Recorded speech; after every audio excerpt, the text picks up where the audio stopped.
প্ৰথম কথা আমিনগাঁৱত কোনো আৱাসগৃহ নাই। দ্বিতীয় কথা এইটো মুখ্যমন্ত্ৰীৰ বাসভৱন বনিব, হিমন্ত বিশ্ব শৰ্মাটো নহয়। অখিল গগৈ নিজে কৈ আছে অহাবাৰ চৰকাৰ নাহে বুলি, গতিকে তেওঁ এইটো কিয় মোৰ বাসভৱন বুলি কৈ আছে?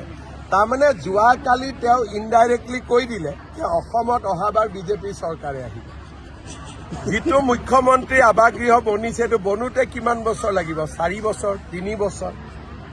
মইতো ভাবো যে ইমান এইটো হোৱালৈকে মোৰো থকাৰ সৌভাগ্য নহ'ব, কাৰণ অসমত 6 বছৰ 7 বছৰ লাগে এইবোৰ বনিবৰ কাৰণে। কিন্তু অখিল গগৈয়ে কৈছে হিমন্ত বিশ্ব শৰ্মাৰ কাৰণে বনিছে।